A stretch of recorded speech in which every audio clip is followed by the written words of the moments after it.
BRS ప్రభుత్వ హయాంలోనే ఈ దివ్యాంగులకు పెన్షన్లు పెంచిన విషయం తెలుసు కదా! హ్మ్. ఆ! హ్మ్. కేసీఆర్ ఒక మాట అన్నారు. వృద్ధులు గాని, ప్రత్యేక ప్రతిభావంతులకు గౌరవం రావాలంటే వాళ్ళకు కొంత నిర్దిష్టమైన ఆర్థిక వనరు ఉండాలి. ఉంటేనే వారికి కొంత ఆదరణ ఉంటదనే మాట కూడా వారన్నారు. అంటే అన్నప్పుడు పరిపాలనలో అంటే అసెంబ్లీలో వారు మాట్లాడారో లేదో నాకైతే మీరన్న తర్వాత నాకు అనిపిస్తుంది. నిజంగానే అసెంబ్లీ రికార్డ్‌లో ఉందా లేదా చర్చ జరిగిందా లేదా నాకు తెలియదు. ఆహ్, అసెంబ్లీలో ఓరల్‌గా మాట్లాడడం వేరు సార్. అదే. ఒక అంశం మీద చర్చ పెట్టి దాన్ని రికార్డ్‌లో పొందుపరిస్తే అది అథెంటిక్ అవుతది కదా! వాస్తవానికి ఏంటంటే కేసీఆర్ అంత ఘనంగా ఏమి వికలాంగులను గౌరవించలేదు. ఒక ప్రజా ఆశీర్వాద సభలో కుంటోళ్ళు, గుడ్డోళ్ళు అనే ఒక పదాన్ని వాడిండు. ఆ పదాలను వాడొద్దు అని చెప్పేసి పార్లమెంటరీ యాక్ట్, హ్యాండిక్యాప్డ్ యాక్ట్ 2016 చెప్తా ఉంది. చట్టాలను అమలు పరచాల్సిన స్థానంలో ఉన్న ముఖ్యమంత్రి గారు ఆ రోజు కేసీఆర్ గారు. ఆ రోజు వారి దృష్టిలో నాకు ఇంకొకటి కూడా అబ్జెక్షన్ చెప్తాను. నిండు సభ జరుగుతా ఉంది. ప్రతిపక్ష నేతల గురించి మాట్లాడాలి. రైట్, నువ్వు వాళ్ళని విమర్శించడానికి ఎన్నో పదాలున్నాయి ఈ అవును. దాంట్లో. అవును. కానీ మరగుజ్జులు అని మాట్లాడాడు. మరగుజ్జులు అనేది మా హ్యాండిక్యాప్డ్ జాతిలో ఒక వర్గం 21 రకాల్లో. హ్మ్.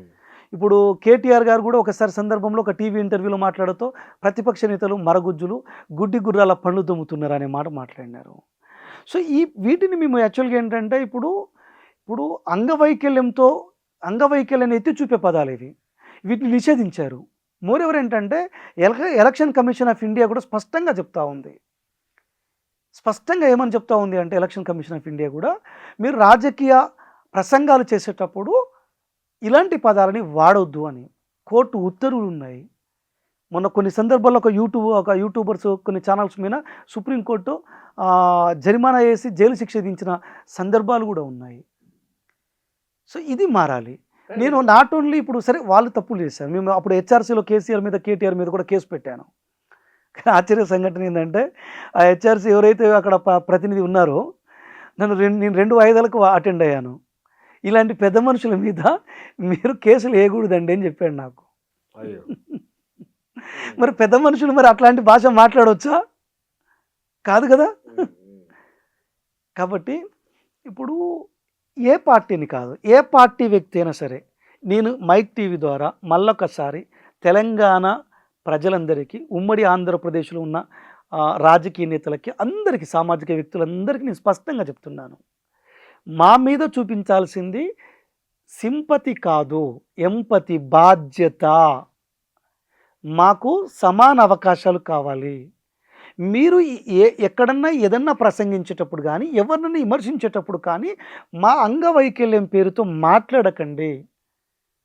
మా హక్కులని, మమ్మల్ని గౌరవించండి.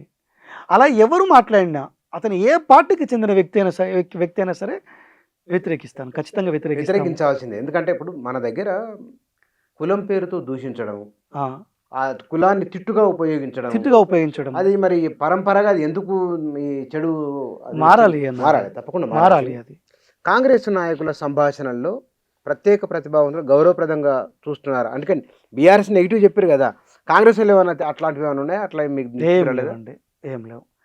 ఇప్పుడు ఇంకో మాట ఏంటంటే నిత్యం మేము కాంగ్రెస్కున్న వాట్సాప్ గ్రూపుల్లో కానీ రెగ్యులర్గా ఈ చర్చ చేస్తూ ఉంటాము. కాబట్టి వాళ్ళకి బేసికల్లీ కాంగ్రెస్ పార్టీకి కొంచెం అందరినీ గౌరవించే అలవాటు ఎక్కువగా ఉంటుంది. మీరు కాంగ్రెస్ పార్టీ లేదండి, నేను కాంగ్రెస్ పార్టీ అని మాట్లాడట్లేదు. నేను ఎన్నికలప్పుడు తప్ప పెద్దగా నేను పార్టీల ప్రస్తావన పెద్దగా తేను.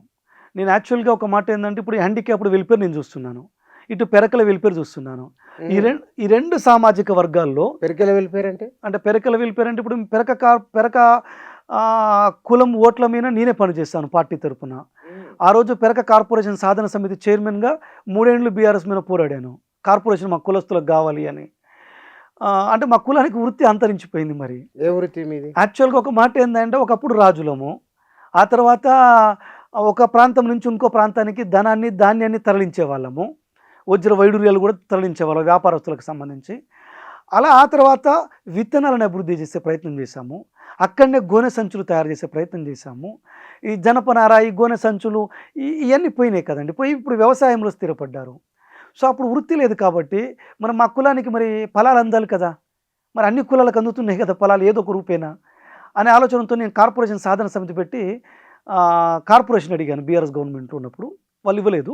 Manifesto committee chairman Sridhar Babu గారు, ఆ రోజు పిసిసి అధ్యక్షులు రేవంత్ రెడ్డి గారు మన కోరిక మేరకు కార్పొరేషన్ మేనిఫెస్టోలు పెట్టారు.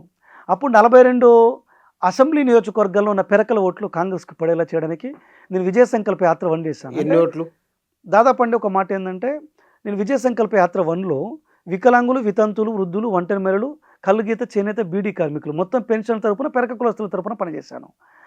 మొత్తం నేను 100 నియోజకవర్గాల్లో ప్రచారం చేశాను. అందులో 42 నియోజకవర్గాల్లో పెరక కులస్తులు ఉంటారు. సరే, ఒక 1000 ఓట్ల కానించి 65,000 ఓట్ల దాకా ఉన్న నియోజకవర్గాలు ఉన్నాయి ఏంది పెరక కులస్తులే. ఒక్క నియోజకవర్గంలో ఆహా. 65,000? మంచిర్యాల నియోజకవర్గం 60,000 పైనే ఉంటుంది. ఇప్పుడు హుజూర్నగర్లో, కోదాడలో, బెల్లంపల్లిలో, ఇప్పుడు మీకు మాట్లాడితే వరంగల్ తూర్పులో, మహబాదులో దాదాపు 20,000 నుంచి 30,000 దాకా ఓటు బ్యాంక్ ఉంటుంది. 10,000 పైన ఉన్న ఓటు బ్యాంకు ఉన్న నియోజకవర్గాలు 15-20 దాకా ఉన్నాయి.